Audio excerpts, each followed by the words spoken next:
welcome to those of you who are here in person. It's a little chilly out there today, but I hope that you're staying warm in your hearts. We are so happy to have you. I am Jeannie Mancini, and I'm honored to serve as president of the March for Life. And on behalf of our entire wonderful, hardworking team, I would like to welcome you to the 52nd March for Life, the largest annual human rights demonstration in the world. And I want to thank you. I want to thank you for being here. I want to thank you for being part of history by being part of the March for Life. To kick off our rally today, we're going to join in singing the national anthem, and it's going to be led by soloist Julie Stone, followed by Andrew Hodson of the University of Wisconsin-Madison Knights of Columbus Council. Please give a warm welcome to Julie and Andrew.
I pledge allegiance to the flag of the United States of America and to the republic for which it stands, one nation, under God, indivisible, with liberty and justice for all.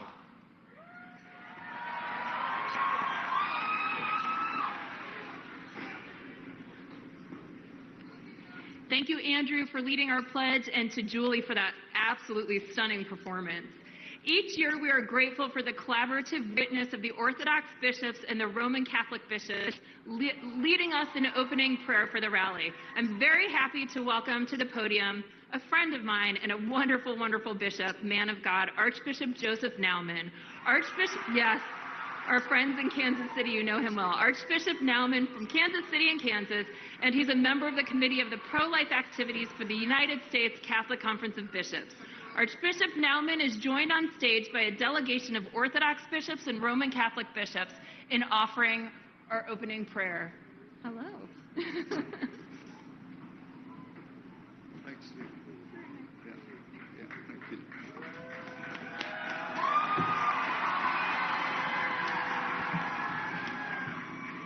Well, it's a privilege to be with you and to offer this prayer today. I'm substituting for our pro-life committee chair, Bishop Dan Thomas, who had a death in his family, so couldn't be with us. But I just want to say, Jeannie Mancini, she's one of my heroes, and we thank her for her leadership.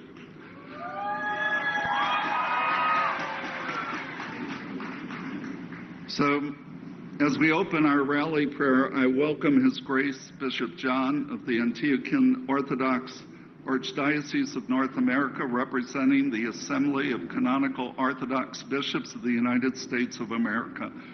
And we're joined by a delegation of brother Orthodox and Catholic bishops from all across the country.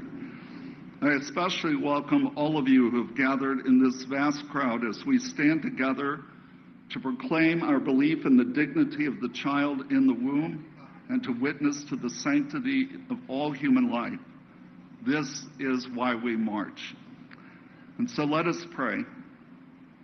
Almighty and eternal God, author and sustainer of the gift of human life, we, your sons and daughters in Jesus, your Son, come before you as stewards of this great gift. Hear our humble and heartfelt prayer. May we never fail to protect and value human life from the first moment of conception through to the moment of natural death. May our efforts rightly include legal protection as well as constant prayer. May we continue to do penance for the cruel and tragic offenses against the divine dignity of human life, especially by abortion. May we be instruments of your love and compassion for any pregnant mother in need and all those who have been wounded by abortion.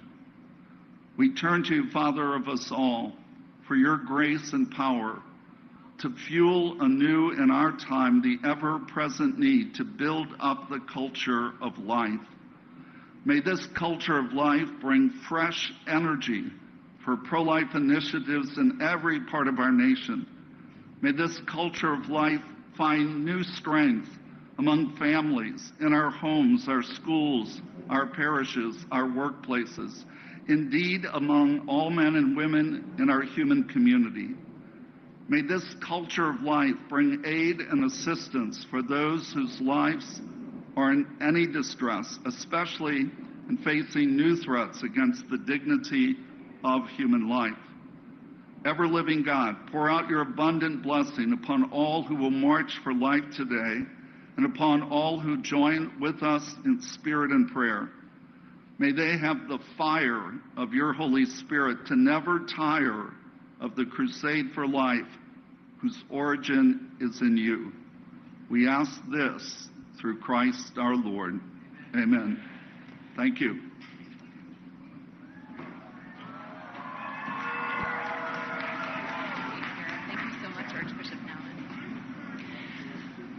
Well, thank you so much, Archbishop Naumann, and our Orthodox and Catholic bishops. We're so very happy, very, very pleased to have you here and grateful. So whether this is your first March for Life or you're a seasoned veteran, and I see some of you out there that are seasoned veterans right in the front row here, but I met many in the hotel this morning that this is their first March for Life. I just really do want to honor you and thank you for making history by being part of our world's largest annual human rights demonstration. You, by being here, are advocating for the poorest of the poor. You are advocating that social justice begins in the womb. Thank you for standing on the right side of history and for being here. We are so very, very grateful. The theme for the 52nd Annual March for Life is Life, Why We March. It's a very simple reminder of the basic and beautiful truths about why we're all here today. The first and most foundational point of our theme is that every human being, regardless of race, regardless of disability, regardless of religion, gender, size, or stage of development in the womb, every single life has inherent human dignity, and it is just that case. Marchers, can I ask you a question? Do you believe, so I'm going to ask you a question and then I'm going to ask you to answer. So, marchers, do you believe that all human life from the moment of conception has inherent human dignity? Let me hear you say yes. Oh, come on. You guys can do better than that. Come on, let's try that again. Let me hear you say yes. Yeah. Okay. For the second point of our theme, science and technology. Marchers, I believe in miracles. But you know what? Even if you don't, science is on the side of life. Science shows that life begins at the moment of conception and fertilization. From that time on, we know that a new human life in the womb possesses its own genetically unique DNA, and is different from its mother and father. Because of modern technology, we can see at just 6 weeks, expectant parents can view their child's ultrasound and see that a baby's heart is beating. And by 12 weeks, other organs have formed. And these are only a handful of the many moments of gestational development that give witness to the inherent dignity of life that is unrepeatable, valuable, and entirely worthy of our love and protection. So let me ask you, marchers, do you believe that science and technology are on the side of life? Let me hear you say yes. Yes! That's a little better. Thank you. The third point, the pro-life movement is at its heart with every woman and for every child. Tragically, we live in a culture that presents confusing, misleading, and even false messages to women in this regard. And one of the worst and most offensive messages is that abortion is necessary for a woman to flourish and succeed. Yet, the tragic reality is that 60% of women who have chosen abortion say that they would have preferred to choose life if they had the requisite financial and emotional support. Women need to know that they are strong and capable, and that the pro-life community will love and support them long after the child is born.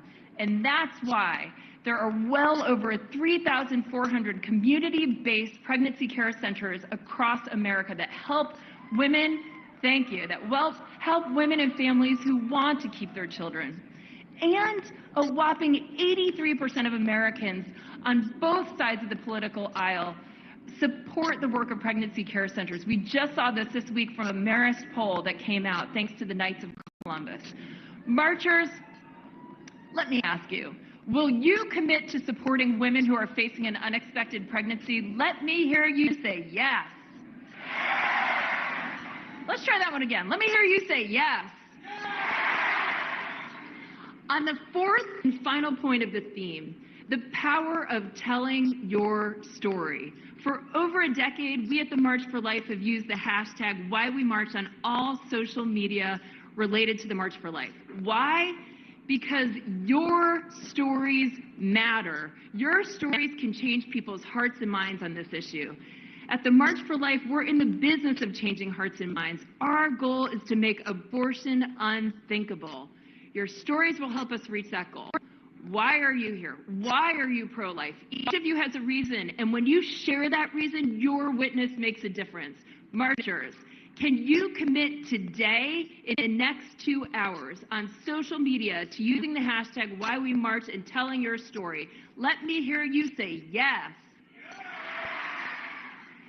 Thank you. Now, I'd like to show you a video about our March for Life theme, Life, Why We March.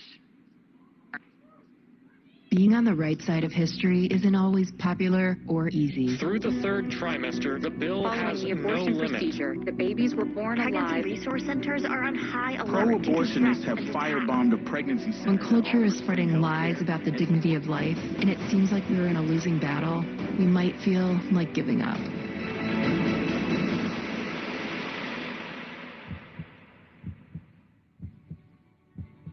But we won't. This is why we march. Because lives like these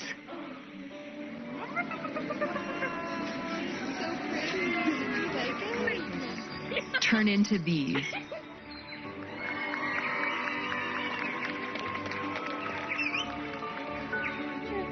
And that is why we march. Only one march has happened every year since 1974, and in just a few hours, thousands of marchers will fill the streets of Washington, D.C. We're here to march and to show solidarity for the baby in the womb. We march to be a voice for the voiceless. We march to end abortion. We march for both mom and baby. I just want every single baby to be valued and every single woman to know that she is important and she should be loved. They're partaking in the annual March for Life, the largest human rights display in the world. Because every single life deserves a chance. That is what real human flourishing looks like. And that is why we march.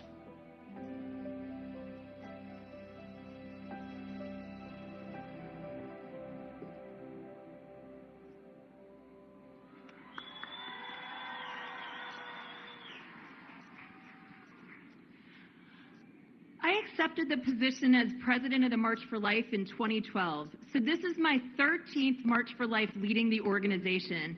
There have been so many opportunities, responsibilities, and challenges that have come with my role.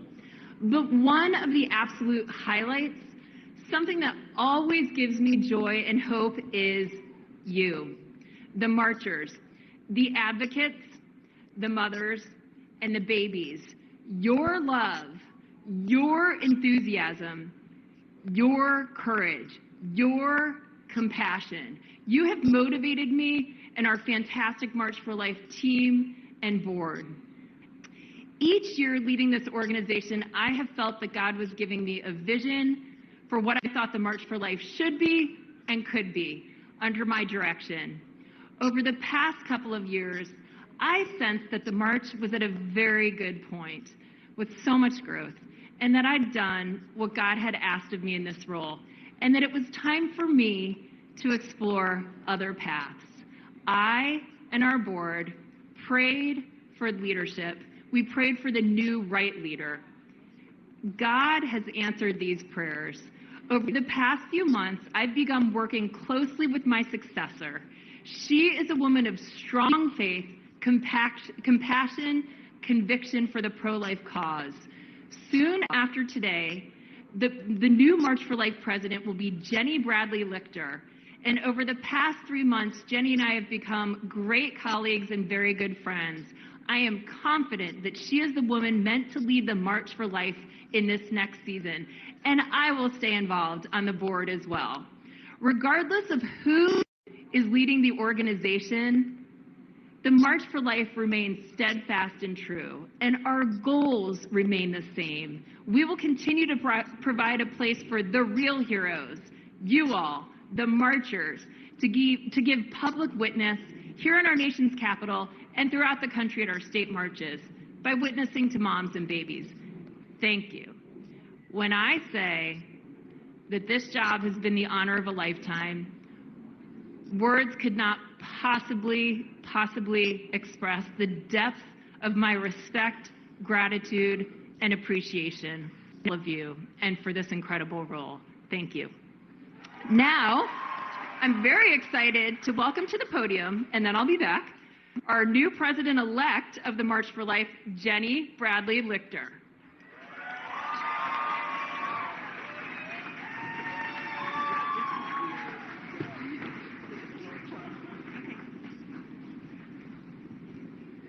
Hello, marchers. I'm Jenny, and in a few days I will be the new president of the March for Life, taking over from a hero of mine and of all of ours, Jeannie Mancini.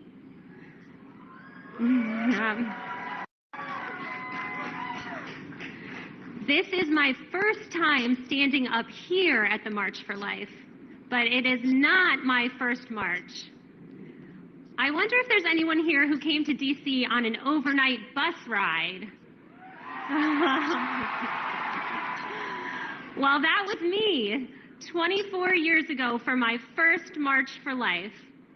I was a college freshman at Notre Dame. Go Irish, I see you out there. I rode the bus through the night, slept on the floor at a Catholic parish across the river, and had an absolutely amazing experience at the march. Since then, I've been back so many times with classmates, friends, coworkers. Then I started bringing my husband, Brian. Where is he? Here he is. There's Brian. And in recent years, our 3 kids. You guys want to wave? But I've never forgotten my first march and the life-changing impact it had on me when I was still a teenager. I never could have dreamed on that day that I would eventually lead the March for Life and get to greet my fellow marchers and my friends from up here. I know that in this today there are so many future pro-life leaders, maybe even my successor as president of the March for Life. I know that there are so many current pro-life leaders here, including so many young leaders who witness to people around you about the beauty and the preciousness of every single human life, no matter the circumstances.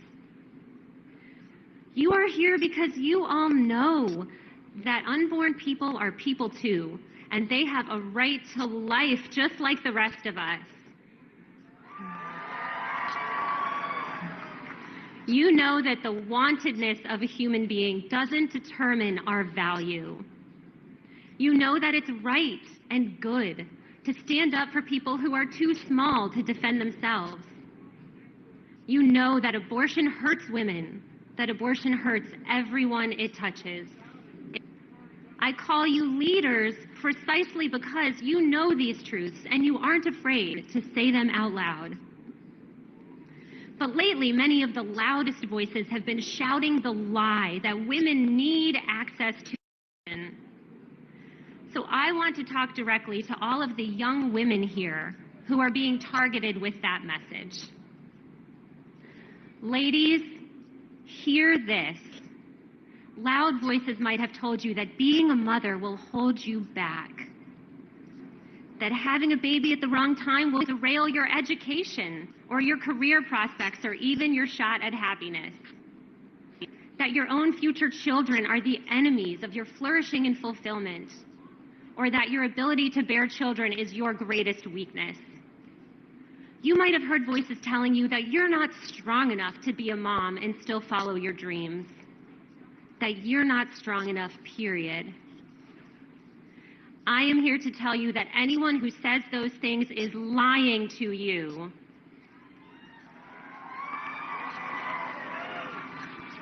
You are strong enough. Motherhood is so empowering. It will make you tougher and happier and more fulfilled than you ever imagined possible. Motherhood will stretch you. Your heart will grow and grow and grow, no matter the circumstances. And if you are ever in a situation where you can't care for your baby, you are strong enough to entrust your child to another loving family through adoption. Don't ever let anyone tell you that you aren't. Young men, I want to talk to you for a minute too.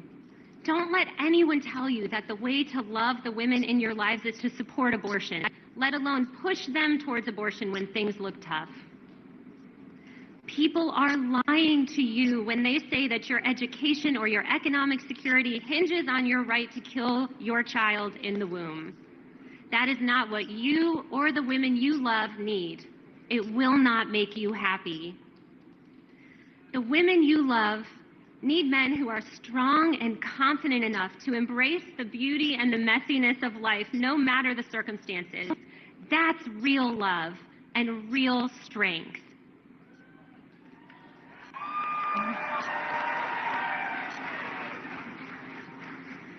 Before I have an action item for each person here. When you get home, take a few minutes to get to know the resources available in your area for pregnant women who need a hand.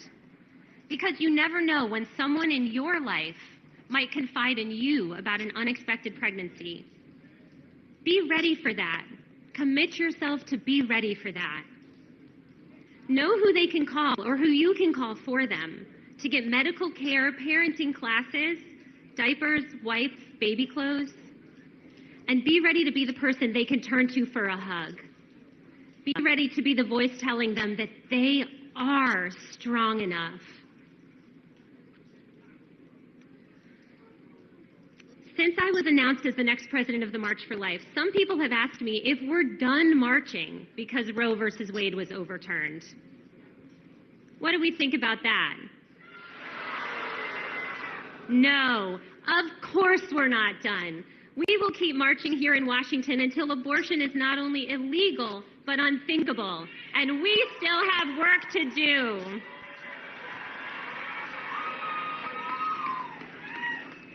So we are so not done, marchers.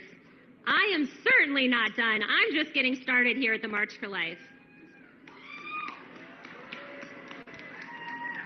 I will see you all back here next year and every year until every woman and every baby is loved and protected. We will keep marching together. Thank you.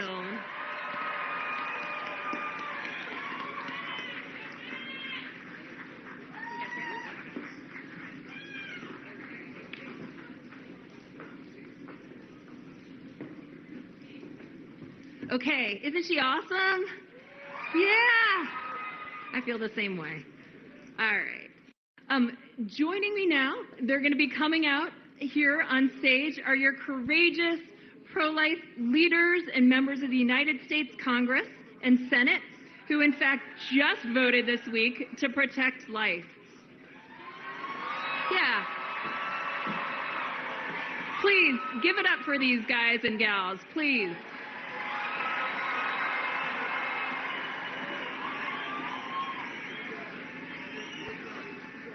I'd like to take a moment to recognize and thank each one of them, not only for marching with us, but for their work protecting both mother and child.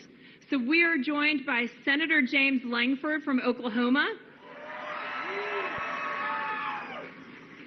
And if you're from the state of this representative, be sure to really cheer loudly here. Okay, anyone from Alabama for Senator Katie Britt? Senator Joni Ernst from Iowa. Senator Cindy Hyde-Smith from Mississippi. Senator Pete Ricketts from Nebraska. And moving to the U.S. House of Representatives, Congressman Andy Biggs from Arizona. Congresswoman Julie Fedorchak from North Dakota. A little closer to home, Congressman Andy Harris from Maryland. Congressman Bob Latta from Ohio. Yeah, got a lot from Ohio. Congressman John McGuire from Virginia. Congressman Bob Onder from Missouri. We'll be hearing from him in a little bit. Congressman Chris Smith from New Jersey. Congressman Derek Van Orden from Wisconsin. We're also blessed to have among us today Governor Jeff Landry from Louisiana. We are so honored to be joined by these elected leaders who are fighting for life across the nation and on Capitol Hill. I'm also delighted to be joined today by two incredibly dedicated leaders in Congress, Leader Thune and Speaker Johnson. We're honored to have both the U.S. Senate Majority Leader, John Thune of North Dakota,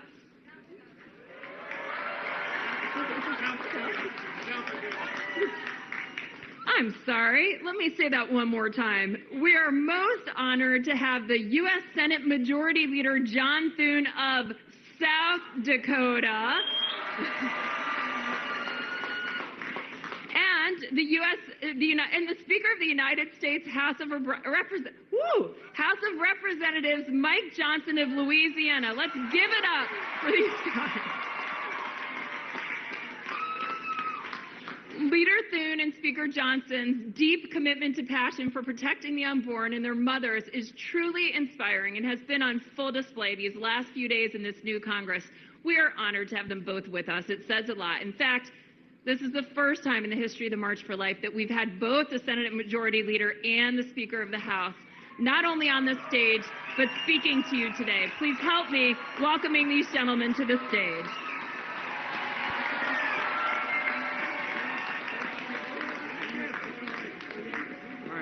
Can I move this or?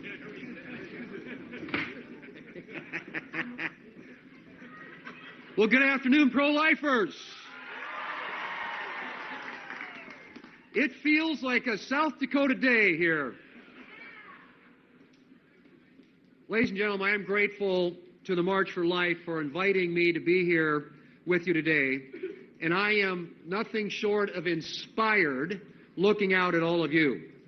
We stand here today, you stand here today, to bear witness to the beauty and goodness of every human life, to remind people of the great truth upon which our country was founded, that all men and women are created equal and endowed by their Creator with certain inalienable rights, and that among these are the right to life, to liberty, and the pursuit of happiness. And I know that some days fighting for the right to life can seem like an uphill battle. But I want you to look around you today at the tens of thousands of Americans who will march up to Capitol Hill with you today, and I want you to remember, you are not alone. You are part of a great movement, united around the truth that every life is precious, that every human being is created in the image and likeness of God and has infinite value and worth. It says in Psalm 139, you formed my inward parts, you wove me in my mother's womb. I give thanks to you, for I am fearfully and wonderfully made, and my soul knows it very well. I stand with you in this fight, and so do many of my colleagues in Congress, and like you, we will continue to work toward a day when the lives of all human beings are protected, even when they're small, even when they're weak, even when they're vulnerable, especially when they're small or weak or vulnerable. Ladies and gentlemen, the fight may be long, but we have the truth on our side, and I am confident. And I am confident that at the end of the day, truth will win, life will win. Thank you for being here today. God bless you all, and keep fighting for life. Thank you.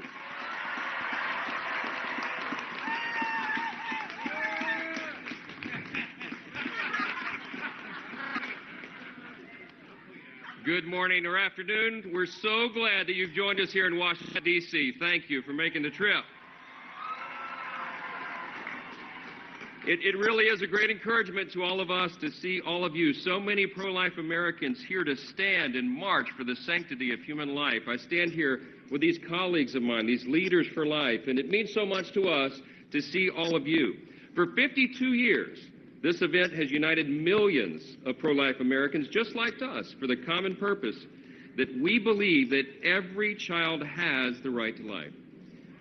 For 2 decades, before I was elected to Congress, I served as a constitutional law attorney, and I litigated cases to defend our fundamental freedoms like religious liberty and the sanctity of human life. And now in this role that I have as Speaker of the House, I'm working to defend those freedoms in a different way. And the good news is there are many leaders here in Congress, just like the ones standing behind us here, who are committed to doing that same thing. And of course, my friends, it is a new golden age in America, and now we have President Donald J. Trump back in the White House.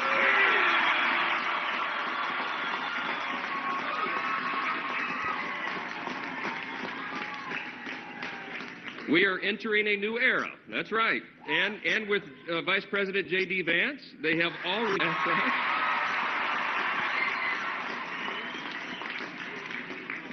This new White House has already shown its resolve. It's one of his first official acts. President Trump just freed and pardoned nearly 24 wrongfully imprisoned pro-life activists.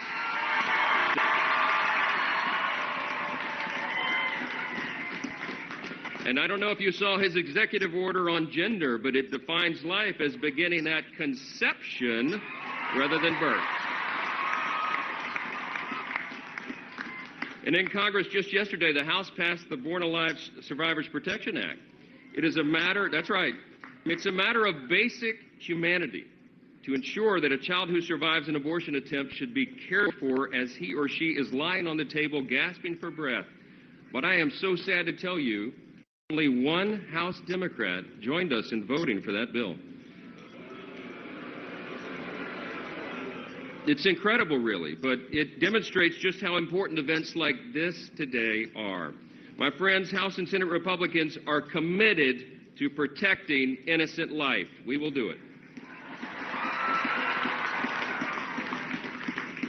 As we near the 250th anniversary of our great nation, we remember that at the heart of our grand experiment in self-governance is the recognition of the right to life, as Leader Thune just said. America is premised on the self-evident truth that every single person is made in the image of our Creator, God. And thus, every single person has inestimable dignity and value. And your value is not related in any way to the color of your skin or what zip code you live in or what you do for a living. Your value is inherent, that is given to you by God. Well, that's right. What we need today is a new generation of leaders and activists like Wilberforce and Frederick Douglass, men and women who will courageously use their voices to defend others. You, my friends, are part of that generation, and together we are rebuilding a culture of life, and it begins now.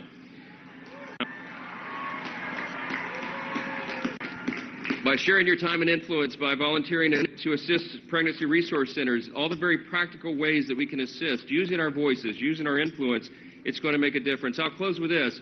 I was born in January 1972. It was almost exactly a year before Roe v. Wade became the law of the land. I was the product of an unplanned teen pregnancy. So eternally grateful that my mom and dad ignored all the people who told them to just take care of that problem, and they chose to embrace life and to have me, the first of their 4 children. If they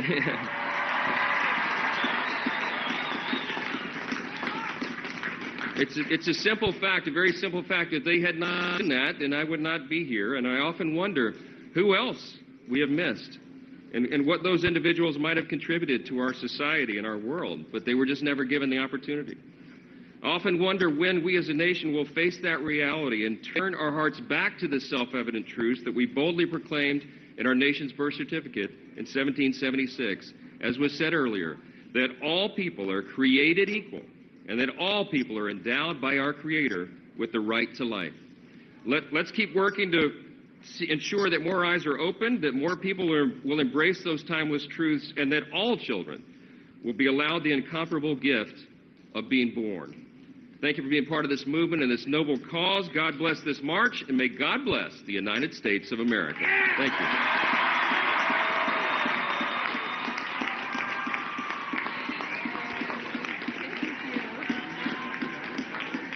Thank you both, Leader Thune and Speaker Johnson, for your bold leadership on this critical human rights issue. Thank you for prioritizing legislation that will save babies who survive attempted abortions in every state across the nation. We, the pro-life movement, had a very important win in November in Florida, largely thanks... I think you know what's coming here. So largely thanks, or I should say who's coming here, largely thanks to Governor Ron DeSantis.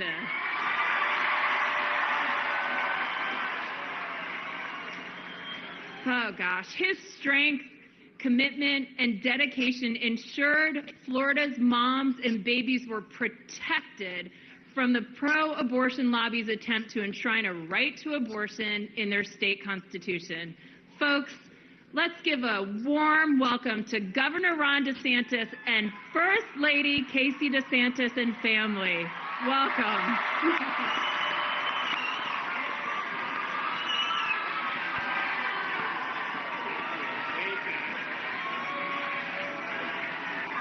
Well, thank you for marching for life. You know, I kind of feel like we have a lot of momentum. So there's this issue that the president has introduced, which I'm supportive of, to say the Constitution doesn't give birthright citizenship to people that are here illegally. I think that's the decision of the Constitution. But it's interesting, not everyone likes that. And so the New York Times had a hit piece going against this. And here was their headline: "Undocumented women ask, will my unborn child be a citizen?" So the New York Times is admitting it's not just a clump of cells. Let's welcome the New York Times to the pro-life movement. Wow.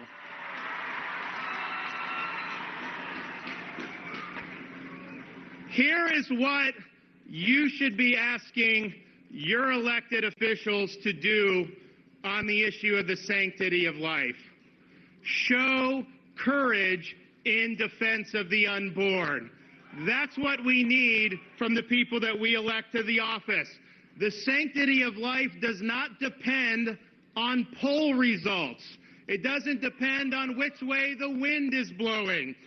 It's an enduring truth, and it represents the foundation of our society, which in our original founding document, which we will celebrate next year, the Declaration of Independence, declared that we hold these truths to be self-evident, that all men are created equal, and we are endowed by our Creator with certain unalienable rights, beginning with the right to life itself.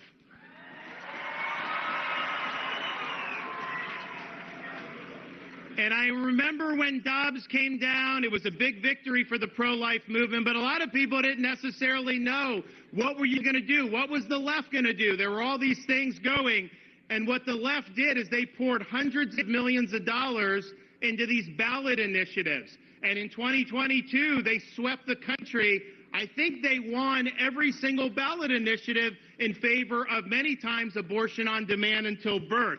So we then, in 2024 cycle, we were facing in Florida one of these initiatives in our state, and it was very deceptively worded, but when they polled it, 75% of Floridians were in favor of it. Even though the language was misleading, they got it on the ballot. They put $120 million into enacting this as part of our Constitution. The media was behind them 100%. Now, this would have been the most radical amendment in the nation. It would have led to 40,000 abortions in Florida every single year and would have made Florida the epicenter for abortion tourism, because we're in the Southeast, which is the most pro-life part of the country. So the stakes were very high here. Now, most elected officials, they'll say, look, what's on the ballot is not their issue. Like, people can decide, and they wash their hands of it, and they walk away. But, you know, I remember a great man once said, the only thing necessary for the triumph of evil is for good men to do nothing. So we were not just going to sit around in Florida and do nothing. We had a responsibility to lead the charge and to do something that most people said was impossible: defeat a pro-abortion ballot measure in a state who, quite frankly, does not necessarily have overwhelming pro-life sentiment. And so this was very difficult, because what the pro-abortion side does, they don't tell the truth. They rely on a blizzard of lies to try to be able to enact these things. So if you turned on TV in Florida last fall, you were told that Florida's heartbeat bill somehow didn't allow pregnant women to get health care when they had a miscarriage, or all these other things, which were bold-faced lies. They never made the case as to why you should have elective abortions on demand up until 9 months. They never made that case. They were focusing on running commercials that were lying about what we were doing in Florida. So this was difficult because, you know, people see it on TV and they think it's true. So this was all hands on deck. So we decided we had no choice but to dig in and lead, that we had all these lives that depended on this. So we raised millions of dollars. We mobilized activists, not just in the state of Florida, but around the country, to come and help Florida. Many of you were part of that. We pressured our elected officials to get involved. We barnstormed the state. I had physicians against Amendment 4. We had survivors of abortion talking against Amendment 4. You name it, we did it. We even mobilized our state agencies, and we ran public service announcements dispelling the lies that were being told about Florida's heartbeat bill. But we were doing this, quite frankly, against the tide of public opinion. The wind was in our face. The wind was not in our backs. But, you know, it's easy to lead when the wind's at your back. Anybody can do that. The question is, when those things are, when you have all the odds stacked against you, are you going to dig in, and are you going to do what's right? And I'm proud to say that we defeated this radical pro-abortion amendment. And we were the first state in the United States to ever defeat one. But here's one of the lessons. We were told since Dobbs by people, political consultants, pundits, many people that are more establishment Republicans, that standing for the right to life was somehow terrible politics, you wouldn't get elected, all this other stuff. Well, I can tell you I'm proof that that's not true, because when Dobbs was overturned, I ran on a pro-life platform on the Heartbeat Protection Act, and I won the largest victory that any Republican has ever won in the history of the state of Florida.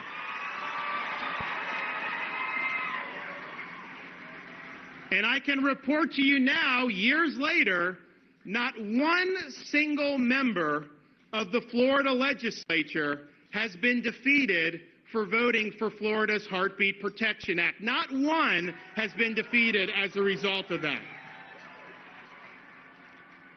And even more so, to show you the politics isn't what they say, since I signed Florida's Heartbeat bill a couple years ago, we have gained 800,000 registered Republicans on the Democrats since we signed the legislation.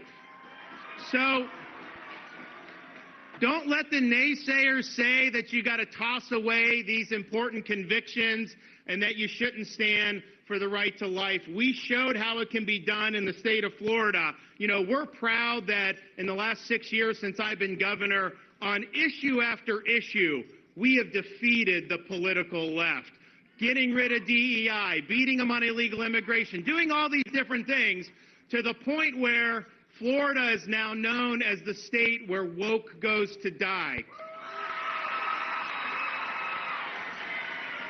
But let me tell you, since we were able to beat Amendment 4, Florida is not only the place where woke goes to die, it's the place where babies go to live. Thank you.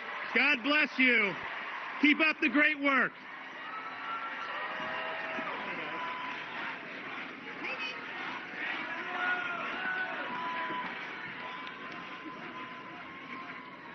Thank you, Governor DeSantis. I am now very happy to introduce to you a longtime friend and an ally to the pro-life movement, almost like no other, except we have so many heroes here today. So I am referring, of course, to U.S. Congressman Chris Smith of New Jersey. Congressman Smith has served as co-chair of the Congressional Pro-Life Caucus for over 4 decades, tirelessly working on behalf of unborn children and their mothers. Please help me in welcoming to the stage Congressman Chris Smith. And here he is.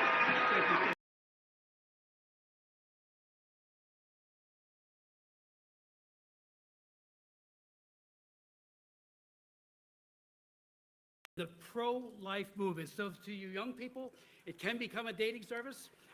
And we've been working the pro-life issue ever since. But from that perspective, both Marie and I have never been more hope-filled than we are today. Thank you, all of you, for being here. Today's March for Life, in our opinion, is an engraved invitation to each and every one of us to seriously recommit and rededicate ourselves to the defense of the weakest and the most vulnerable. To recommit with love and compassion, even for our opponents who don't wish us well. To tangibly assist women, especially through the extraordinary work of pregnancy care centers, in order to protect their precious babies, but also to protect their lives. Thank you, Knights of Columbus, for getting so many ultrasounds into those pregnancy care centers. And their Marist poll just found that 83% of Americans, and I hope the media will take note, support pregnancy care centers. Pregnancy care centers, as all of you know, are under siege by some politicians, but especially by Planned Parenthood, or should I call Child Abuse Incorporated, an organization that has killed over 10 million babies in their clinics. We must end all taxpayer subsidies to Planned Parenthood. Today, we recommit to exposing abortion methods, which the other side never wants to talk about, to a society that has chosen to be blind to the realities of brutally dismembering helpless babies with sharp curettes, knives, and the kids, as we know, feel pain from at least the 12th week on as they're being dismembered. And also the poisoning of babies by literally starving them to death with the abortion pill. I asked the Secretary General of the United Nations in a meeting, Gutierrez, in my office, do you know how the pill works? Because the UN and the WHO, they're all handing it out all over the world. I said, it starves the baby to death. I'm all into world hunger, mitigating it. I've offered 2 bills that passed the House on global food security. He says he's for that too. And yet they're starving little children, and then many of those kids are literally flushed down the toilet. We thank President Trump for defeating not 1, but 2 extremist pro-abortion candidates, Clinton and Harris, and for his amazing, amazing defense of unborn children. We give thanks to God that abortion President Joe Biden is gone, but he's gone. But his morbid legacy of packing the judiciary with abortionists, using the executive orders to kill more children, and then integrating one great program like the VA healthcare or global health with abortion. He has hijacked so many programs. President Trump's going to reverse that, and J.D. Vance. Let me just conclude by saying that President Trump has done more to protect innocent children than any other president in history. I've been here since 1980 as a member of Congress. We've had great presidents. Ronald Reagan, he was great. Trump has done even more, and then thank God he's back. Since the reversal of Roe versus Wade, achieved by 3 Supreme Court justices that he appointed, and Justice Alito, who's from our old hometown in Hamilton, New Jersey, half the states have enacted laws to protect the unborn child, saving about 200,000 or more children. We are winning. Kids are surviving because of that reversal. The bottom line, ladies and gentlemen, pro-lifers are a people of persevering faith in God through prayer and fasting. We will bear any burden. We will endure any attack. We know that the cruel injustice of abortion need not be forever, and that each day, despite setbacks, many unborn children and their mothers have been protected, and they're thriving. We have hope, and we have just begun. Thank you.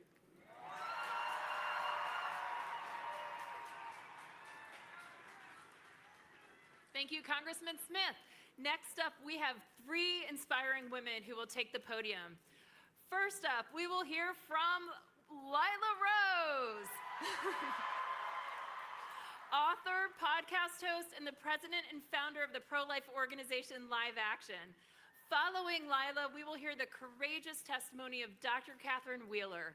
Dr. Wheeler, a certified OBGYN physician who serves on the board of the American Association of Pro-Life OBGYNs. And then last, but definitely not least, we will be joined here at the podium by our youngest speaker today, Miss Hannah Lape. Hannah is a student at Wheaton College and president of Wheaton's Voice for Life Student Pro-Life Club. Help me welcoming to the stage Lila, Dr. Wheeler, and Hannah.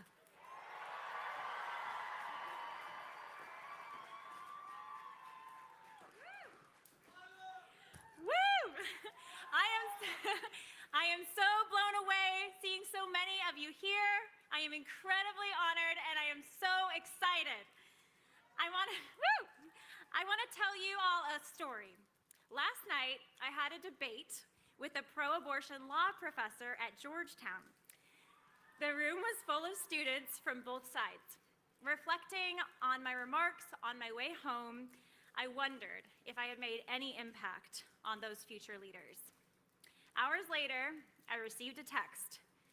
One of the pro-choice students had changed her mind and was now convinced of the humanity of the unborn child. My friends, this is half the battle, showing up. All of you here, all of you have the power to change minds. At the dinner table, on campuses, at soccer games, you can change minds. You are the voice for those who have no voice. Remember, the science is on our side. Natural law is on our side. The truth is on our side. We must simply have the courage to speak the truth with love. Courage is contagious. One change of heart can save a life. We must also speak the truth to our elected officials. We can start by demanding that they defund Planned Parenthood. It's time. Give that $700 million to pregnancy resource centers instead. And most importantly, we must urge our elected officials to abolish abortion. Abolishing abortion is the most important human rights cause of our time. 1 million of our unborn brothers and sisters are killed every year by abortion. I am so inspired by the incredible love and heroism of Joan Bell, who I believe is here today, and all the other amazing pro-life activists who were granted their freedom yesterday thanks to President Trump and VP Vance. Thank you, Vice President Vance and President Trump. We can usher in a new golden age for America when we protect every life from the moment of conception. This is our moment. I am so proud of all of you, and I'm so proud of what our nation is and will become by God's grace. Make America pro-life again. Thank you.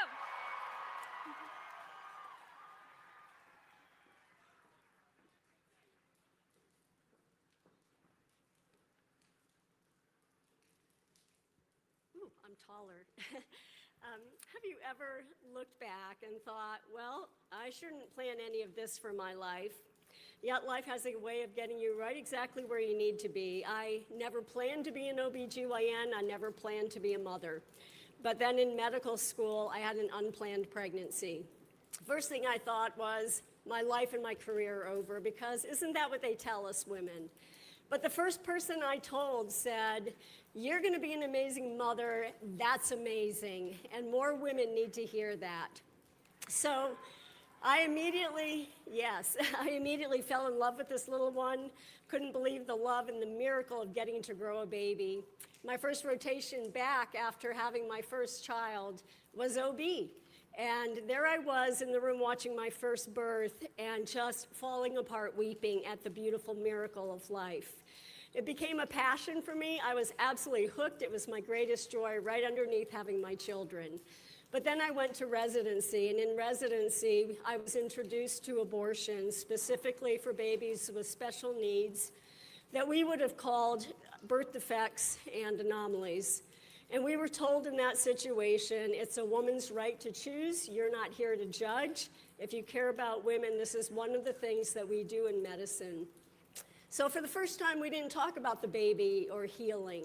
We instead talked about terminating and ending. And for the first time, we completely disregarded and actually intentionally took the life of one of our patients. That was the way I thought about abortion as I did them, that I was helping women. Until one day, and I can't tell you what happened, why, but suddenly the blinders came off. And for the first time, I actually saw the baby I was about to kill with horror. And for the first time, I actually felt the evil presence in the room of what was behind abortion. Somehow I did that abortion. I don't know how. I never did another abortion in my life. And it's been a long road to become 100% pro-life. Yes, thank you, God. You know, my patients always told me the truth about abortion. They told me about how abortion harmed them, about their regret. They would cry to me about their abortions. But when I went to the literature as now somebody who believed in God and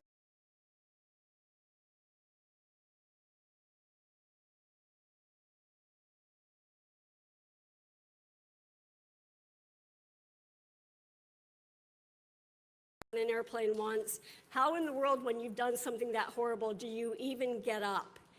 And I'll tell you, I came to know Jesus, and I came to know his love. Thank you, God. I came to know his love and forgiveness. And so only because of Jesus can I stand up in front of you today, and only because of Jesus can I tell people the dignity, the humanity, and the amazing miracle of babies, and that abortions not only take innocent lives, but they harm women too, and they harm all of us. So I am here today. If you've had an abortion, as an abortionist, I want you to know how sorry I am. And I know that there are people listening who've participated in abortion in some way who don't yet know love and forgiveness, and that you don't have to carry this burden anymore. And to you, I say, please contact me. I would love to talk with you, the American Association of Pro-Life OB-GYNs. And this is why I march. Life is an incredible, beautiful miracle, and God's grace is available for every single one of us. God bless you.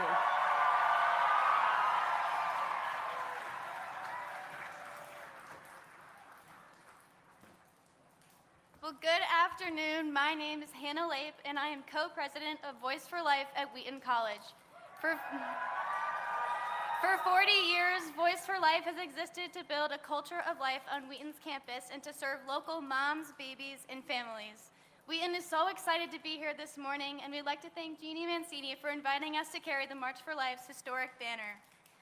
In 1970, Planned Parenthood committed its first clinical abortion in Syracuse, New York, only blocks away from the hospital where I was born in 2002.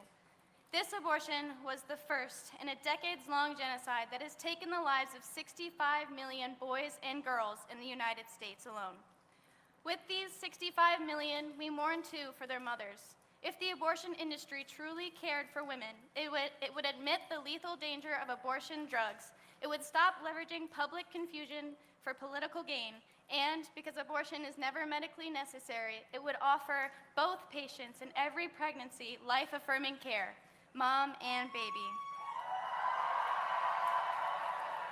Today, we affirm that the pro-life generation will not rest until every single abortion facility in our nation closes its doors for good.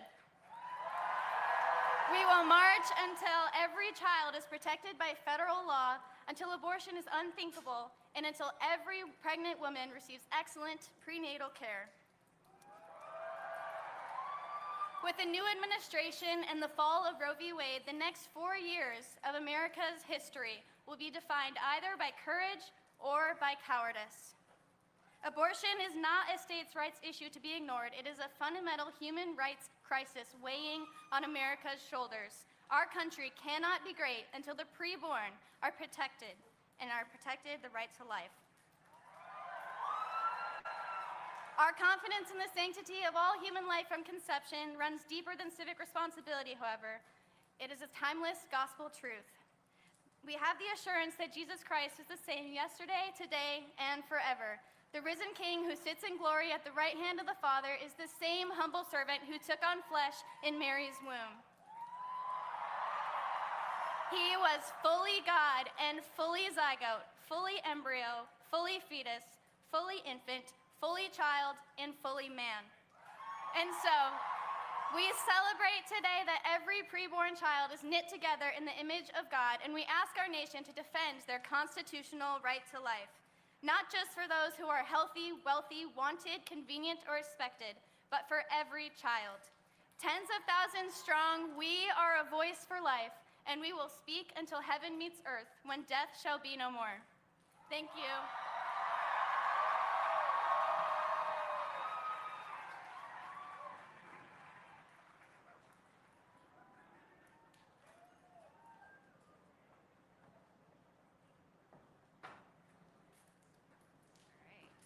Well, thank you so much, Lila, Dr. Wheeler, and Hannah.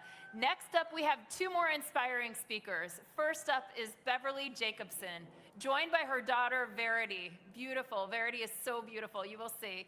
Beverly will share what inspired her to begin her nonprofit, Mama Bear Care. Following Beverly, and I should say Beverly's husband is also joining her up here. Following Beverly is Josiah Presley, another incredibly inspiring story. I can't wait for you to hear his testimony. I'll leave it at that. So please give a warm welcome to Beverly and to Josiah.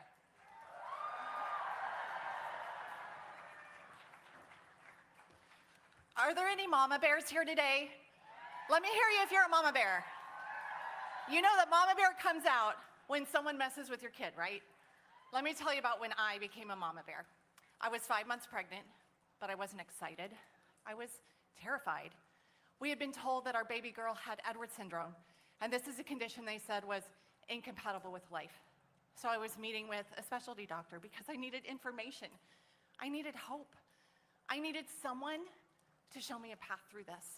And instead, this is what I heard. So, you're here to talk about your retarded daughter. He went on to say that if she survived, she would be a drain on the family, mentally, emotionally, and financially. Well, let me tell you, Mama Bear woke up. And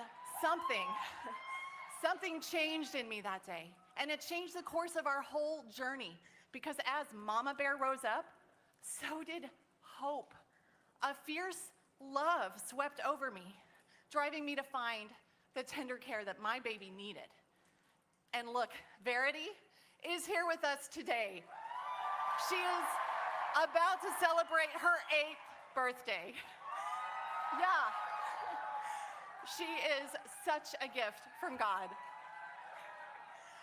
Now, I'm not going to sugarcoat anything. This has not been an easy journey. But as we began to find our new normal, we started reaching out to other families who were on this journey. And over the last few years through our nonprofit ministry, we have been building an army of mama bears rising up to fight for these precious kids. Because these mama bears are told over and over that abortion is the logical next step after they get a prenatal diagnosis. But these mama bears need hope. They need to know that there are people and resources to help them. And most of all, these mama bears, they need to know that their baby bears are a gift from God who deserve to be celebrated. I want to invite you to join the Mama Bear movement. You can learn more and get connected with our ministry at mamabearcare.org. And this is where we advocate for fierce love and tender care.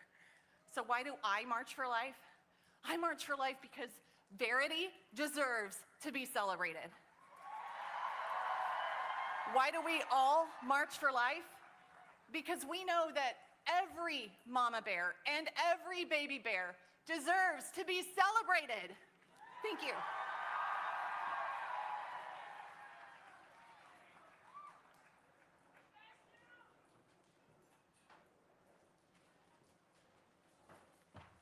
Good afternoon.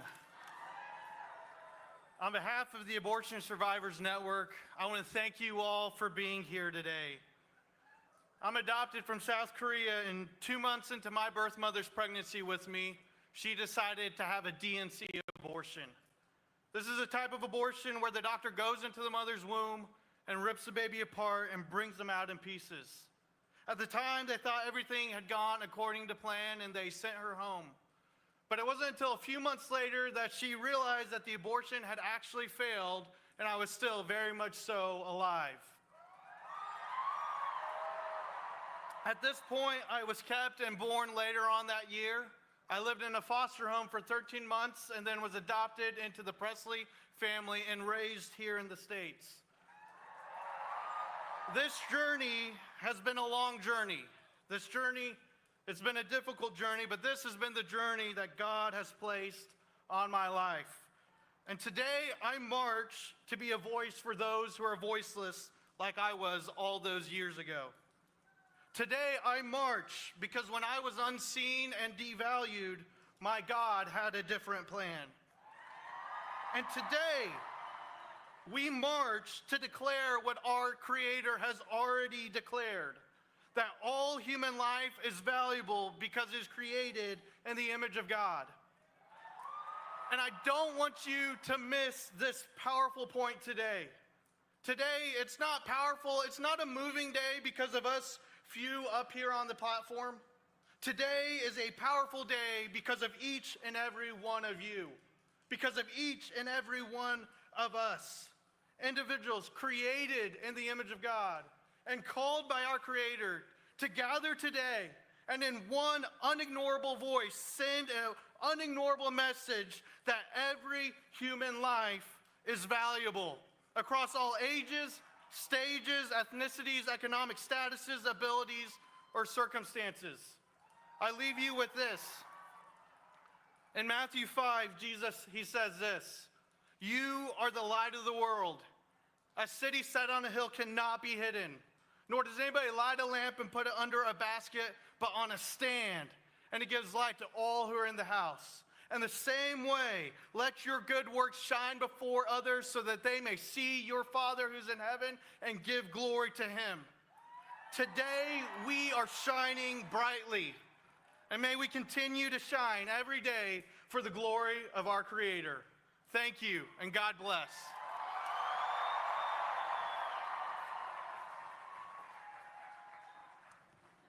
Thank you, Beverly and Josiah, for sharing your very, very powerful testimonies. Stories like theirs highlight the need for life-saving legislation at the federal level, like the Born Alive Abortion Survivors Protection Act that passed just this week in the House, and that the House passed and the Senate voted on just this week. We need to continue to call on Congress and the White House to prioritize pro-life, pro-woman, and pro-family policies so that abortion one day soon becomes unthinkable. Right now, you are going to have the opportunity to contact your elected officials and the White House, calling on them to protect the most vulnerable among us. So here's what I'm going to ask you to do. You've done this before. Grab your cell phone, pull it out right now, hold it up. Okay, I see some of you holding it up. I'm going to start calling some of you out. Mary, Margaret, hold up your cell phones. We're doing a call to action. Yes, thank you. So now, I want you to text MARC8 to 73075. MARC8 to 73075. Send a message to Congress that you want them to protect both mom and baby. Brian, hold up that phone. All right. Hold up that phone back there with that white hat. Come on, let's see your phones up there. 73075 MARCH. Text MARCH to 73075 to be a voice for the voiceless.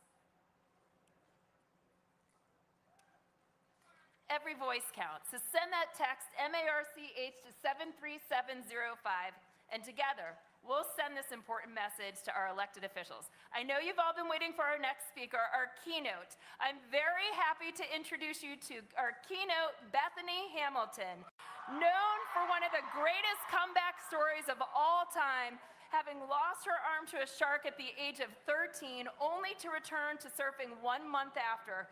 Bethany's story of determination, faith, and hope has resounded in encouragement worldwide. Please give a warm Hawaiian welcome to Bethany Hamilton.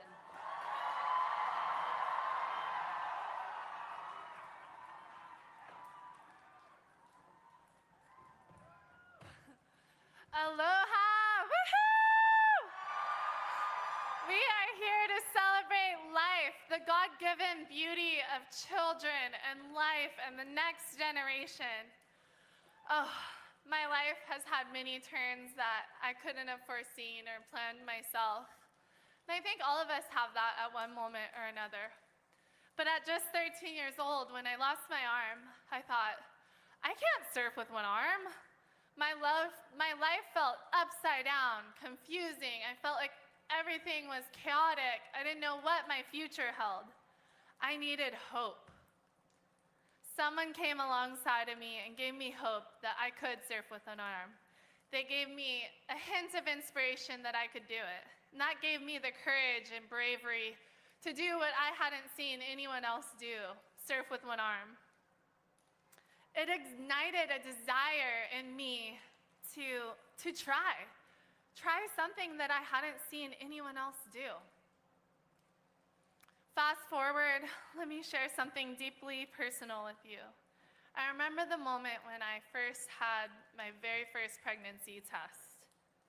I had a similar fear. I didn't think I could do it. I don't know where that came from. I came from a great family, a Christian household.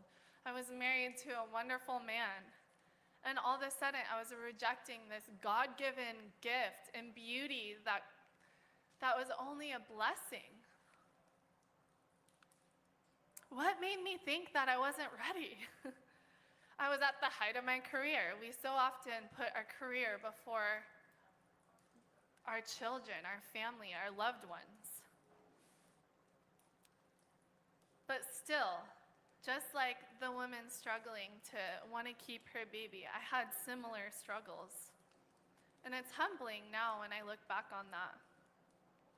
But the society and culture is so strong, filled with so many lies, and we're all hearing it. I believe that even though everyone here is pro-life, some of you may even struggle with this at some point. None of us are above that. These people aren't inherently evil. They're just being fed lies, and the more they hear these lies, the more they believe them. Now imagine, I had all the support in the world to bring this life. But imagine the woman who doesn't have all the support in the world. She's struggling to have hope that she can do it.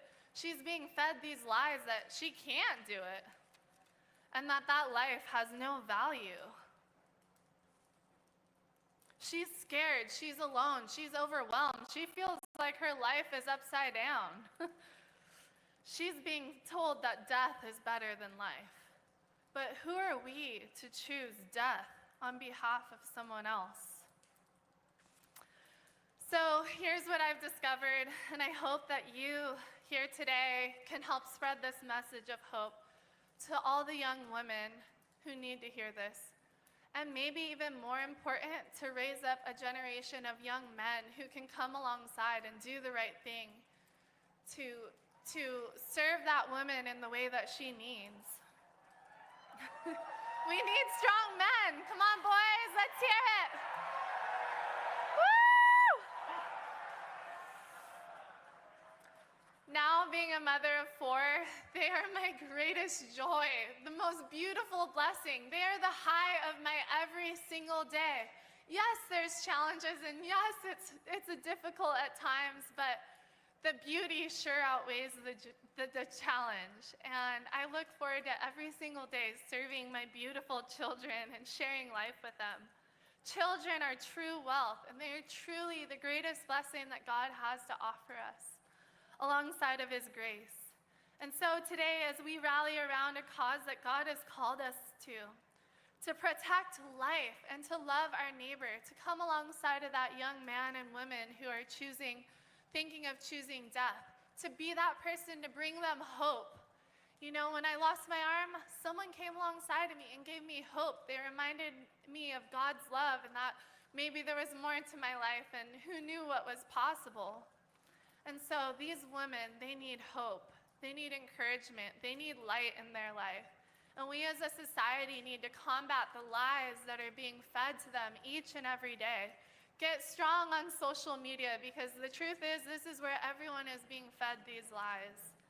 And so, to all the women who feel like they're not ready for this, let's be a reminder to them to be willing to try and to put themselves out there, to do what seems impossible. Children are heritage from the Lord. Blessed is the man who fills his quiver with them. So, as we march for life, the greatest gift of all, let us send a message of hope and love to the moms and mothers-to-be and to the fathers, that they too can say to themselves, I don't need easy, I just need possible. Thank you, and aloha.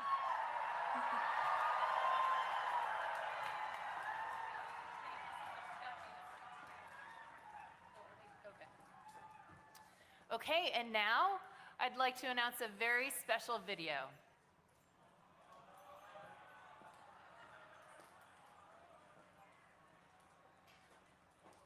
Hello to everyone at the March for Life. It's a pleasure to speak to you from the beautiful Oval Office. That's where we are right now, the magnificent Oval Office. And thank you for turning out once again to show your extraordinary love and compassion for the unborn. Each year, Americans of every age, color, and background travel to our nation's capital by the tens of thousands to stand up for precious little babies who cannot stand up for themselves. I am proud to be the first president ever to have joined you in person.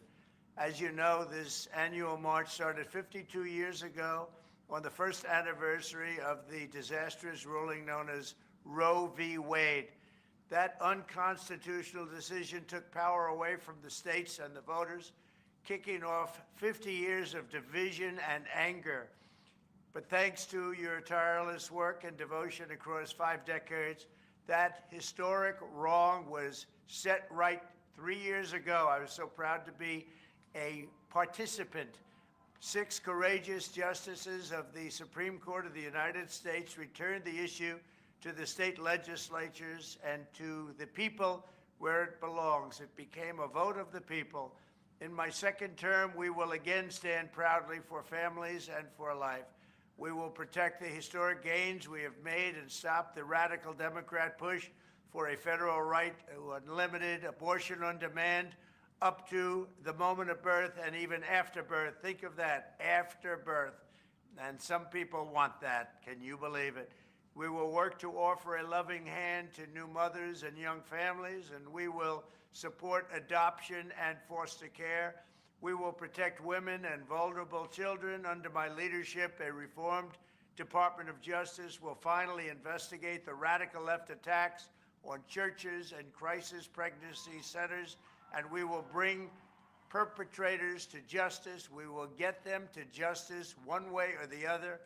I will also end the weaponization of law enforcement against Americans of faith, and I'm releasing the Christians and pro-life activists who were persecuted by the Biden regime for praying and living out their faith. I just signed that document, and they're being released.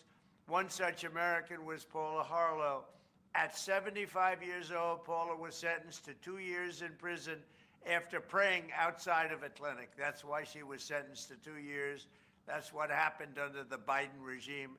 In her sentencing, the judge mocked her Christian faith while her husband pleaded to be thrown in jail with his wife, fearing she would die alone behind bars. This week, it was my honor to grant a full and complete pardon to Paula and many others who were the victims of this horrific weaponization. Never again will religious persecution be allowed to happen in America.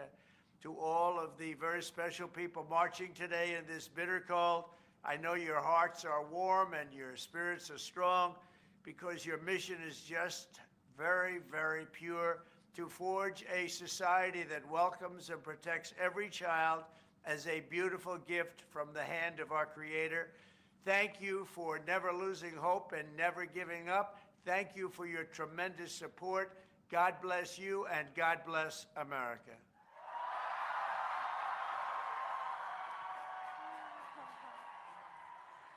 Wow, how about that, right? I heard President Trump tell a reporter this morning that he would be watching the March for Life today. So let's let him hear our gratitude for those strong pro-life policy commitments.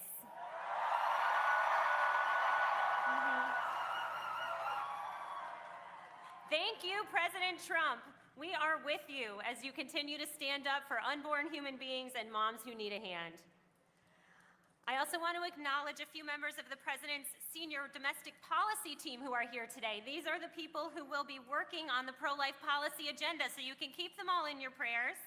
My friends, the Director of the White House Domestic Policy Council, Vince Haley, is here, Deputy Director Heidi Overton, and Special Assistant to the President, Wells King. Thank you all for being here and for your hard work.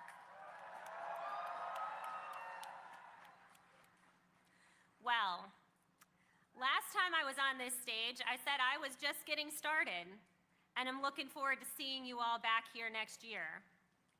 It is now my honor to introduce to you someone else who is just getting started, and who I certainly hope will be back here marching with us again in years to come. In his first public event since he took the oath of office just a few days ago with his beautiful young family by his side, please help me welcome your Vice President of the United States, J.D. Vance.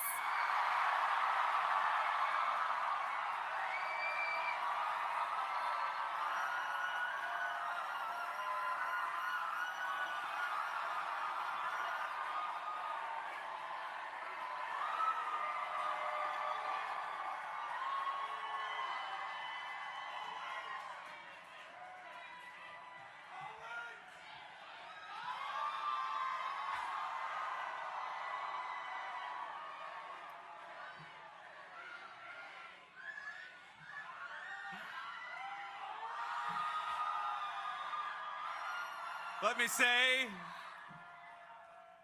thank you. Good afternoon, marchers. Thank you for having me. and it is an honor to be standing with you here today for life. We are proud to march with you, and yes, we will be back next year.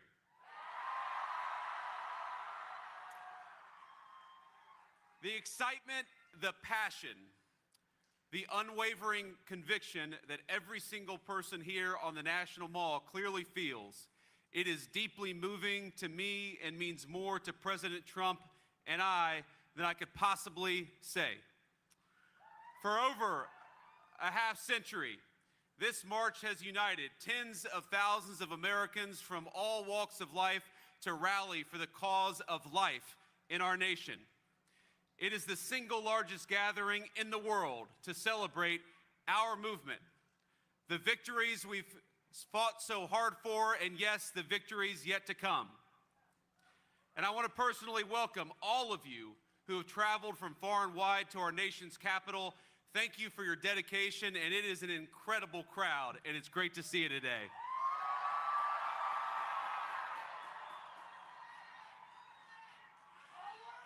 You know, on Monday, we were forced to move all of the inauguration events indoors because of the bitter cold, and it was cold. But you guys, and it's cold today, here you are outside in an especially frigid January. And I don't think I've ever seen such a joyful crowd out here, particularly during this time of year.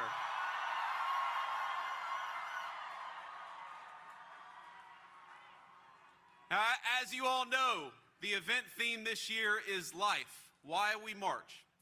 And there are obvious answers to the implicit question it poses. We march to protect the unborn. We march to proclaim and live out the sacred truth that every single child is a miracle and a gift from God.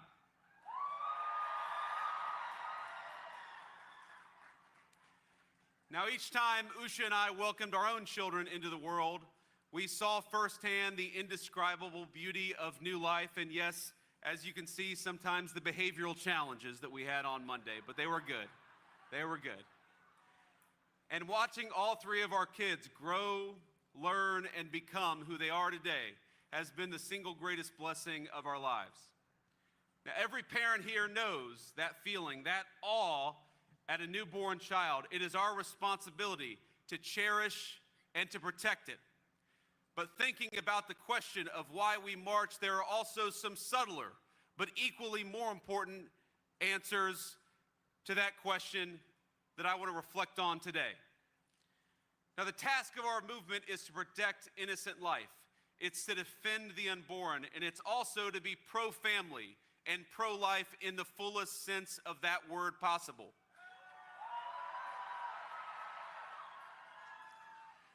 Now, across my own lifetime, I can't tell you the number of friends and other acquaintances I've had who, facing a pregnancy or the prospect of one, react not with joy but with concern. They wonder, how can they afford it? What will it mean for their education, their career, their relationship, or their family? And I know how many of you in this crowd have devoted immeasurable time and resources to help answer those questions and to lend a hand to young people facing a moment of desperation. But by and large, our society, our country, has not yet stepped up in the way you have. And our government certainly has failed in that important responsibility. We failed a generation not only by permitting a culture of abortion on demand, but also by neglecting to help young parents achieve the ingredients they need to live a happy and meaningful life. A culture of radical individualism took root, one where the responsibilities and joys of family life were seen as obstacles to overcome, not as personal fulfillment or personal blessings. Our society has failed to recognize the obligation that one generation has to another is a core part of living in a society to begin with. So let me say very simply, I want more babies in the United States of America.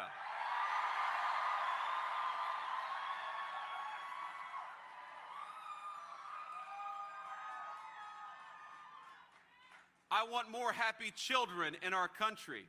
And I want beautiful young men and women who are eager to welcome them into the world and eager to raise them.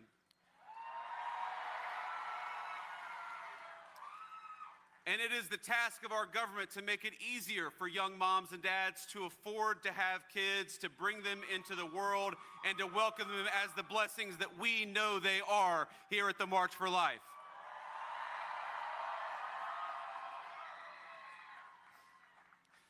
Now, it should be easier to raise a family, easier to find a good job, easier to build a home, to raise that family in, easier to save up and purchase a good stroller, a crib for a nursery.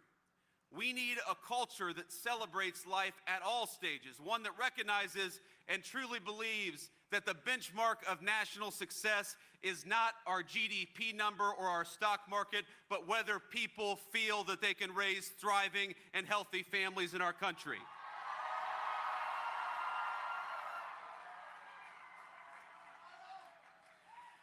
And that brings me back to where we stand today. Earlier this week, President Donald J. Trump stood in the Capitol Rotunda and took the oath of office, becoming not just the 45th, but now the 47th President of the United States, and I know all of you helped. With the inauguration on Monday, our country faces the return of the most pro-family, most pro-life American president of our lifetimes. Now, this is the man who delivered on his promise of ending Roe, giving us a monumental, earth-shattering decision in Dobbs. The man who appointed hundreds of pro-life judges dedicated to defending the constitutional liberties of all Americans. And the man who supported pro-family policies like doubling the child tax credit, which happened during his first administration and which we're going to do so much more on in the second administration. Now he's back, and we're going to do it again.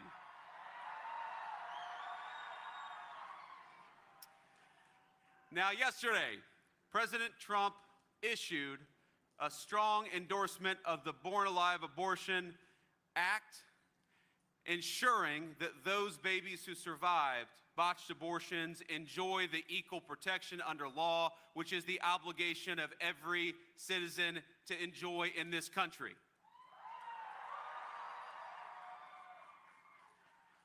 With his return to office, no longer will the federal government direct FBI raids on the homes of people like Mark Houck and other Catholic and Christian activists who are fighting for the unborn every single day.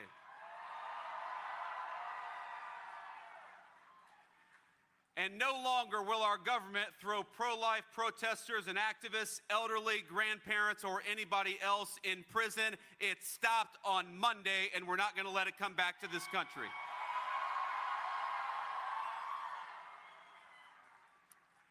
Instead, and I know you all saw the news, the 47th president has already issued pardons to those unjustly imprisoned.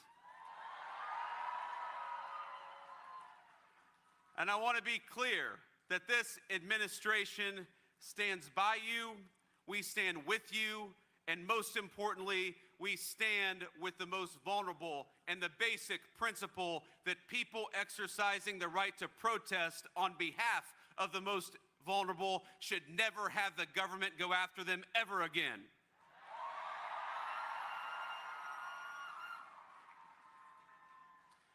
Now, the crowd assembled here in this incredible national mall provides an extraordinary example for our nation. You donate to diaper banks, you help find housing for those in need, you help fund the crisis pregnancy centers that give help to young women and young men in a time of crisis. You guys are the beating heart of the pro-life movement, and you have saved many lives already, and you're going to save more again.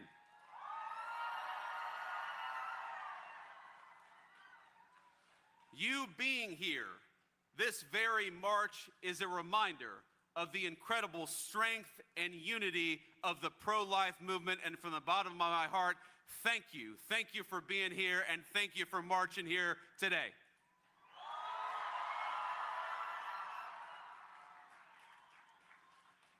And most importantly, in your works, you remind us that the March for Life is not just a single event that happens on a frigid January day. The March for Life is the work of the pro-life movement every single day from this point forward.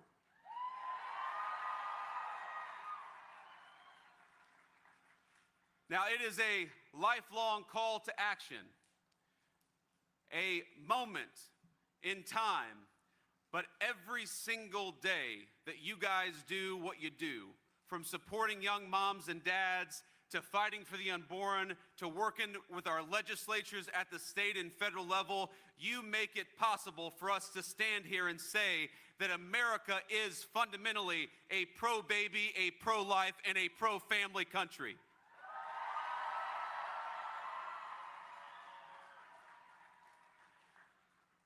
Now, I hesitate to give you all advice because I can see there are young and old people who have been in the pro-life movement, some of you for longer than I've even been alive, and I'm grateful to you. But if I can offer one piece of advice, it's a piece of advice born out of my own experience. There was a point when I would get frustrated with people who didn't see what we saw. I would get frustrated that people could look at a picture of a baby on an ultrasound and see not a human being, but just a clump of cells. But one of the things that being a father has taught me, and one of the things that being in politics has taught me over the last couple of years, is that it is a blessing to know the truth, and the truth is that unborn life is worthy of protection.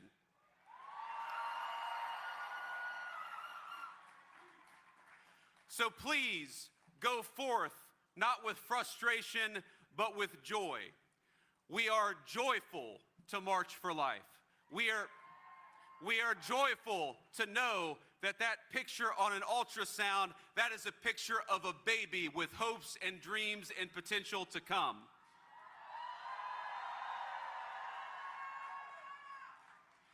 It is a joy and a blessing to fight for the unborn, to work for the unborn, and to march for life. God bless you all, and thank you for having me. It's an honor to be with you.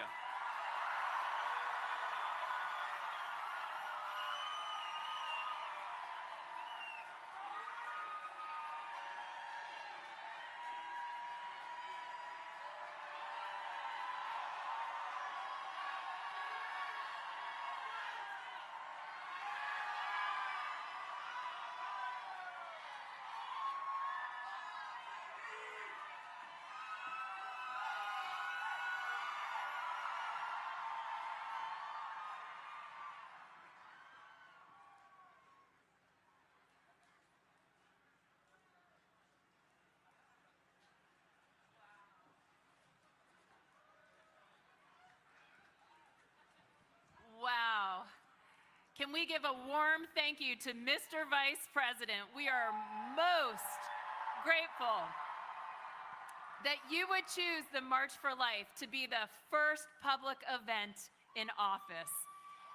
Joining us now to lead us in prayer is the Reverend Dr. Matthew Harrison, President of the Lutheran Church Missouri Synod. He has many pastors who are here with him today, and they join him in solidarity. Shortly after we will begin to march, you all have been so patient with our incredible lineup of speakers, but let's give a warm and honorable welcome to Reverend Dr. Matthew Harrison.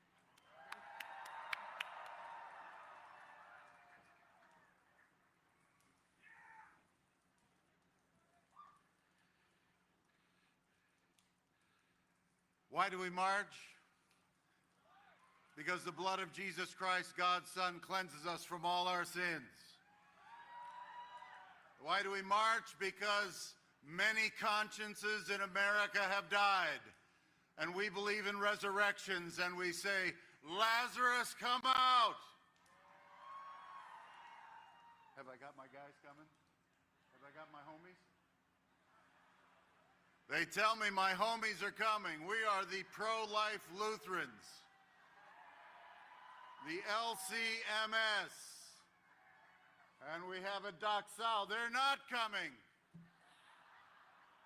So the God of peace, who brought again the dead from the God of peace, who brought again from the dead our Lord Jesus, the great shepherd of the sheep, by the blood of the eternal covenant, equip you with everything good, that you may do his will, working in us that which is well-pleasing in his sight, through Jesus Christ, to whom be glory forever and ever. Amen. Let's rock and roll.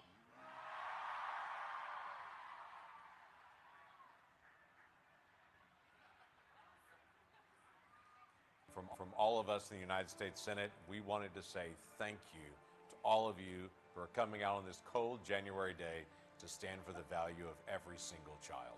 Today we stand united, not just in belief, but in conviction that every human life is sacred. Being pro-life is about more than words. It's about action. Your presence is a powerful reminder of the value of every human life. I'm encouraged that so many Americans can come together, united by one message: life matters.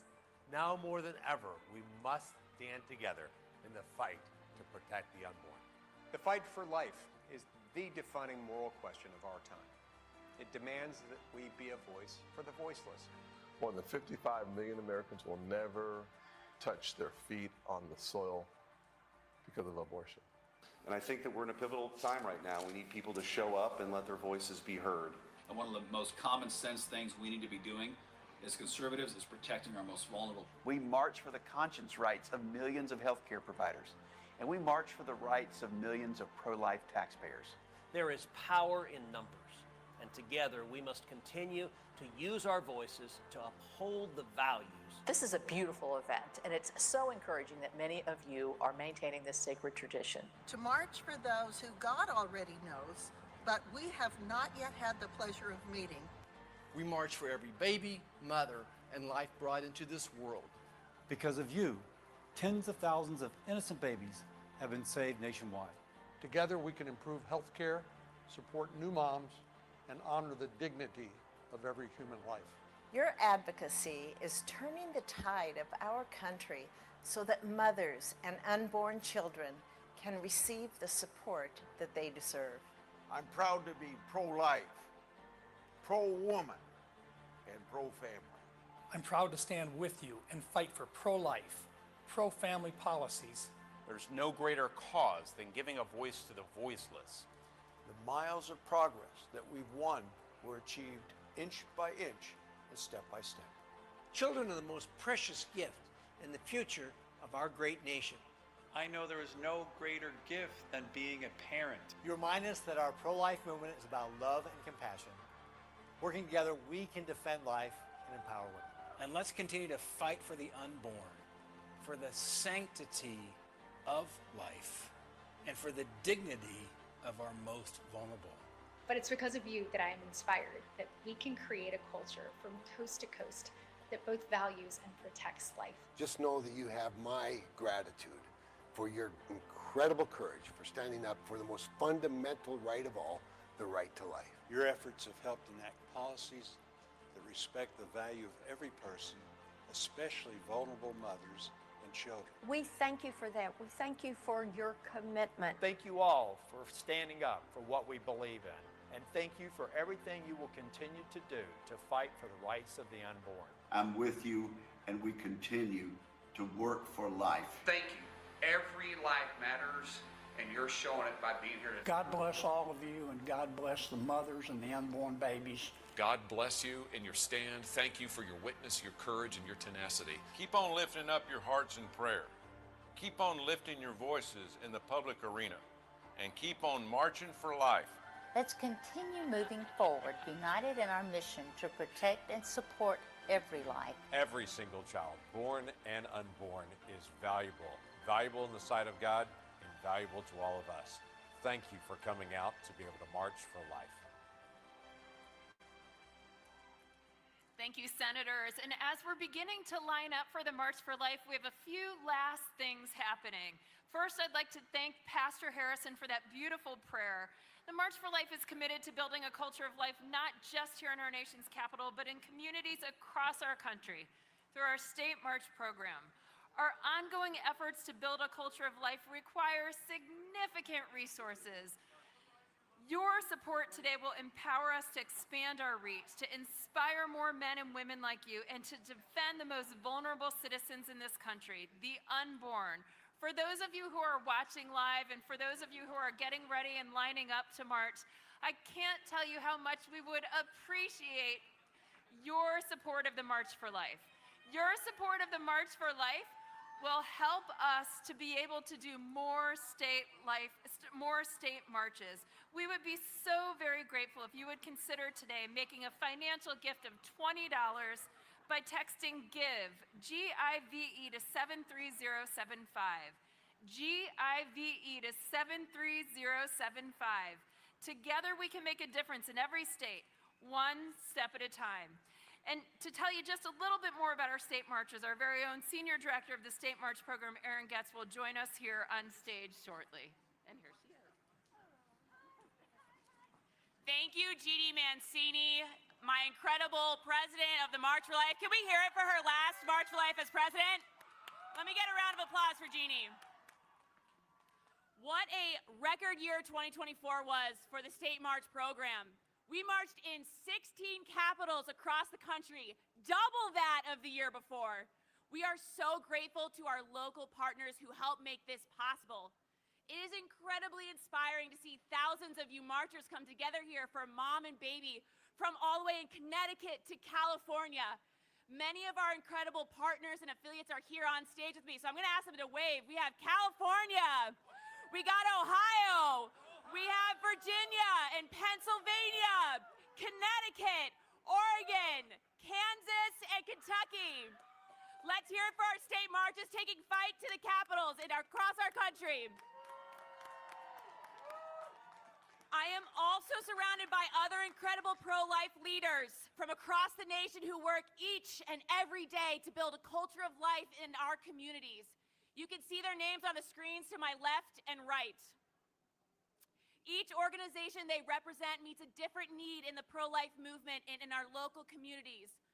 With over 65 million Americans lost to abortion and millions of women and families wounded, the work for all of us is not over.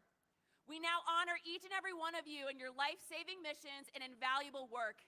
Thank you for the incredible work you do day in and day out to make abortion unthinkable.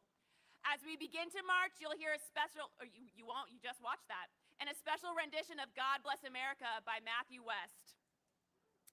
I also have a few administrative announcements. First, if you have trash, please dump it here on the dumpster on the mall. Do not throw it on the ground. Please follow the guidance of our marshals who will point you in the right direction to participate. I know some of you have already went that way, but follow them. They're in white jackets and march safely. Now, are you ready to march? With Roe versus Wade gone, our mission continues. We will keep being a voice for the voiceless. We will keep mobilizing in the states. We will keep uniting here in D.C. And we will keep marching for life. And we will keep speaking out until abortion is both unthinkable and illegal, until the day that abortion is no more. Now is the time. Let's march. Thank you, everyone. God bless America, land that I love. Stand beside her and guide her through the night with a light from above. From the mountains to the prairies, to the oceans, wide with foam. God